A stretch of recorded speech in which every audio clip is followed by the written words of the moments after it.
Hello everyone, welcome to this new video. In today's video I'm going to show you all you need to know to start using Linux Mint. This is a complete Linux Mint guide for beginners. So if you have just switched to Linux Mint and you don't know what to do, or you just want to learn how to use this amazing operating system, this video is for you, so stick around. Quick disclaimer is that if you have a 9070 or a 9070 XT, one of these new AMD GPUs, Linux Mint is not the distro for you at the moment, because Linux Mint has older drivers and so they're not as updated to have the drivers for the 9070 and the 9070 XT. So if you have one of those two GPUs, you should check out Fedora and the CacheOS. So here you will see all the chapters that I will have in this video, so you can, check them out. Whether you don't need one of them or you need one particular one, you can check it out. I suggest you to watch the entire video so you can have a better understanding of how Linux and Linux Mint works, so that you can have a better experience with it. So now let's begin with the video. So here we are, Linux Mint desktop. So after you've booted your Linux Mint installation for the first time, you will be welcomed with this application right here. You can uncheck this to not show this at startup anymore. And if you click on Let's Go, it will show you all the first steps that you might want to take. So the first step I usually take is to click on Desktop Colors and Launch and select the dark mode.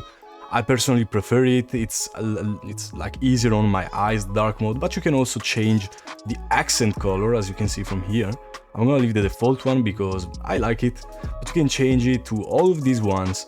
And not only that, you can go into advanced settings and change the mouse cursor, change the theme of the applications, change the theme of the taskbar, the theme of the icons, as you can see here. And these are only the default ones. You can install more of them. I'm not gonna cover it in this video, but it's not hard. So if you have an AMD GPU or an Intel GPU, you will be set. You will have all the drivers installed by default out of the box. And you can easily check that by right-clicking on the desktop, clicking on Display Settings, and if you can change the refresh rate and the scaling, then this means that the drivers for your graphics card are enabled and you don't have to do anything else. Now, in case you cannot change the refresh rate or the scaling and the fractional scaling looks broken, it means that you have a newer GPU and Linux Mint currently does not support that GPU. There is a chapter at the end of this video where I explain how to update the kernel, and the kernel contains the drivers for the GPU. So if you have this problem, you can go and skip to the last section of this video and fix it. It's extremely easy, do not worry, do not panic, it's super easy. And if you have an Nvidia GPU, installing the drivers is extremely easy. You click on this driver manager right here, you can click on launch from this application, or you can open the start menu. It will not look like that, I've installed a custom start menu, and you can search for driver manager and you can just click it and it will open. So once it has opened, it will list you some of the drivers you can install. So by default, at this moment in time, you will see the 550 driver. It will be the maximum driver that you can install on Linux Mint. If you want to have the 570 driver and even newer drivers, it's extremely easy to get. If you're happy with the 550 driver, you just click on it, you click on Apply Changes, and it will do everything by itself. You will have to do nothing at all.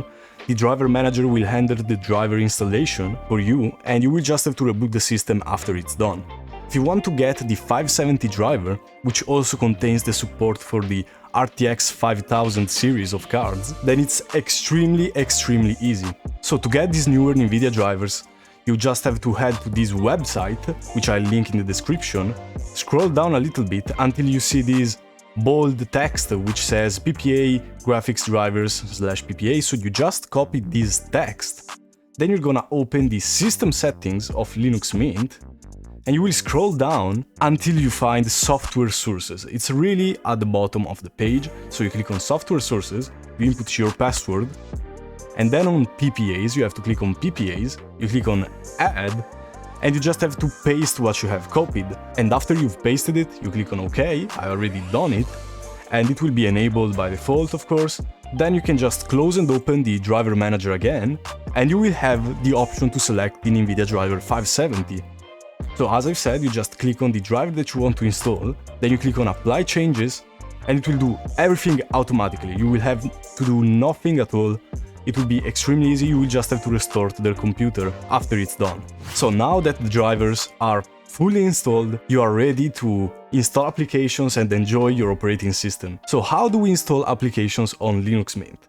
Now, you can just scroll down in this welcome page, and here you have the software manager. Now, this is an extremely cool application, and this is also one of the advantages that Linux has. Not only Linux Mint, every Linux distro has a software manager. And basically, if you click on launch, the first time it will generate the cache, so you might have to wait 10 or 20 seconds. But after it's done, you have this App Store. It's really like an app store, like think about the Google Play Store or the Microsoft Store, except you will actually use this one. And most of the applications that are available on Linux will be available on this software manager. You don't have to log in, you don't have to do anything, you just have to click install. Like for example, let's click on Blender. Let's say I want to install Blender. I click on Blender, then I click on install. I click on continue again. If it asks you to input your password, you just input it and it's installing. Look, it's that easy to install applications on Linux Mint. It's that easy. You want Telegram, you search for Telegram, and here it is. You want Roblox, you search for Sober, because that's how it's called on Linux, and here it is. I already installed it, and it's fully functional. It's actually Roblox, as you can see. You want Discord, look, it's already here, Discord. So I click on Discord, I click on install, and that's it. If you want Steam, of course, you search for Steam, and here you will click on Steam, and you click on install, and after it's installed, you can just open Steam. And if you want to add the desktop icon of Steam, for example, if I remove it right now, I just have to open my start menu, search for Steam, and right click on it and add to desktop. And that's this easy. If you want to add desktop icons, it's this easy. And if you want to change how these icons are like ordered, you can right click on the desktop, customize, and here you can change how these look, as you can see. And yeah, you can just do whatever you like with it. And here you can also change auto arrange if you want it to arrange automatically. And then you can click on desktop settings if you want to add like the home folder, the trash folder, the mounted drives. As you can see, I have quite a lot. And yeah, so you can customize your desktop like that too. On the software manager, you can click on this hamburger menu, click on preferences, and you can also enable show unverified flatpaks. And basically this means that you will see all the flatpaks available on FlatHub. And FlatHub is this cool website where all the flatpaks are contained, and the Linux Mint software manager connects to FlatHub and is able to show you the applications from FlatHub. Now, as you can see, the verified one have this tick, which means that the developer of the application is also the developer that is putting that application into FlatHub. And the ones that do not have the tick and says unverified, it means that it's a third-party person that is porting their application into FlatHub. So it's not the official developer. That's why the software manager says that there is a huge security risk.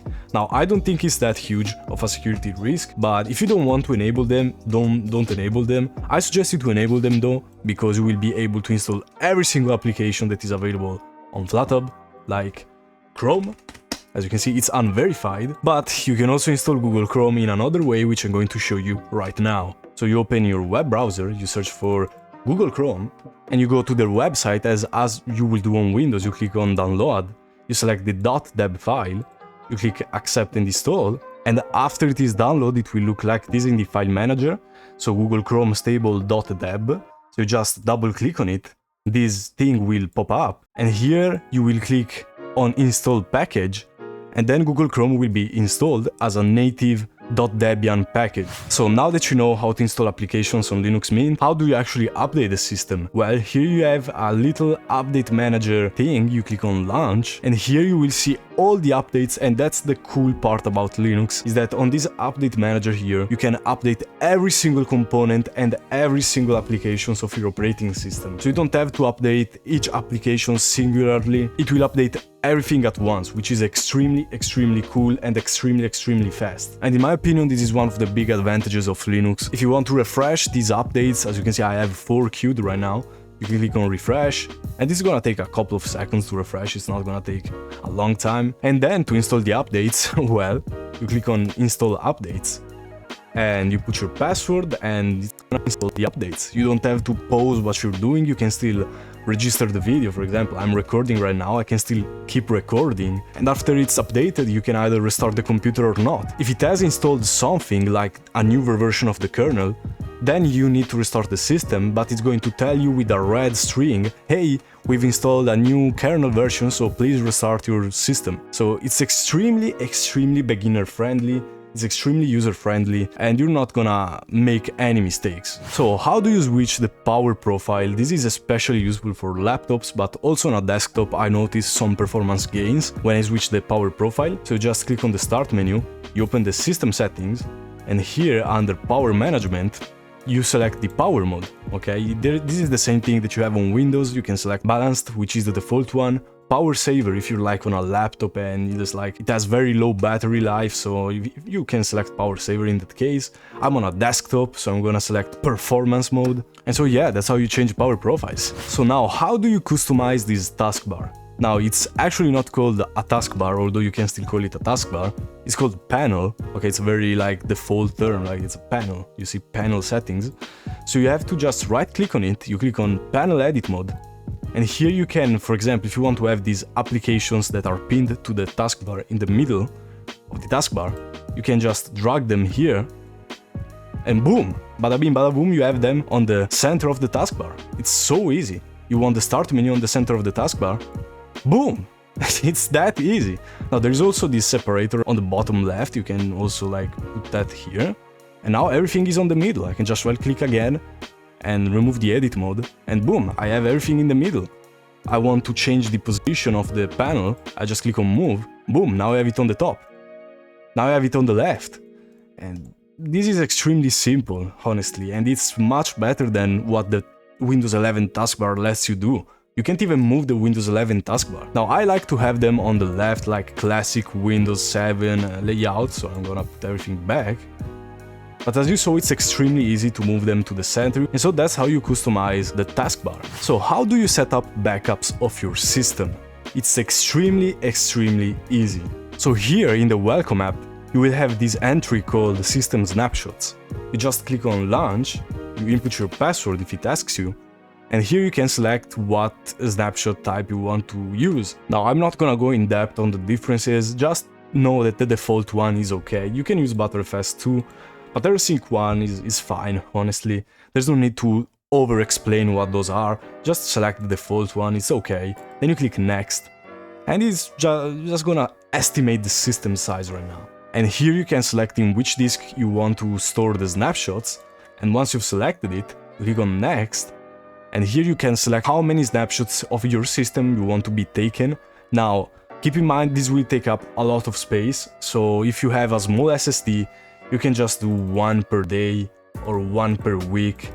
And these are useful because if an update breaks your system or some component of your system, now this doesn't usually happen, but let's say unfortunately it happened, then you can restore to the previous version of the system with these snapshots. So once you selected how many snapshots you want to take, you click on next again. You can leave this by default, so you click next again, and you click on finish. And yeah, that's everything that you need to know for these backups. Now it will automatically start doing them, so you don't have to do anything. And if you want to disable them, and let's say you don't want to take snapshots anymore because it's taking up too much space, then you can just go into settings, schedule, and just disable them. And as you can see, it says scheduled snapshots are disabled.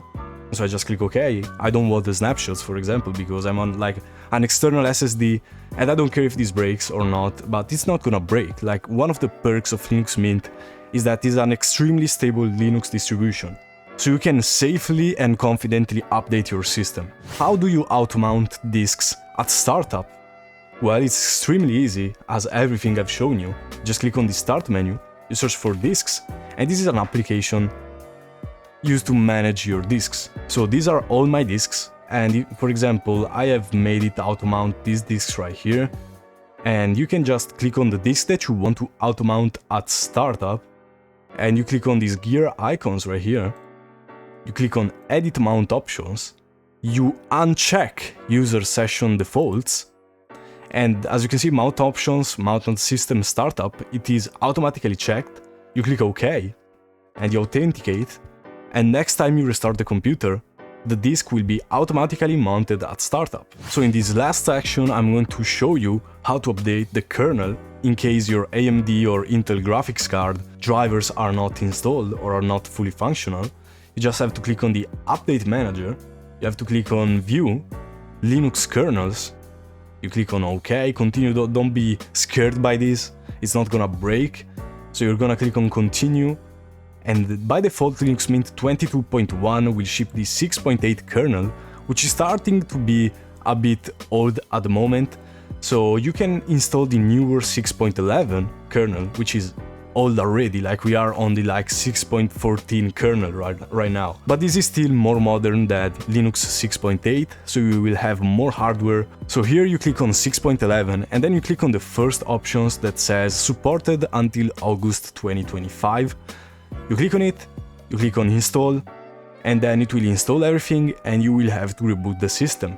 And once you have rebooted, you will probably have all the drivers that were missing. So that was it for today's video.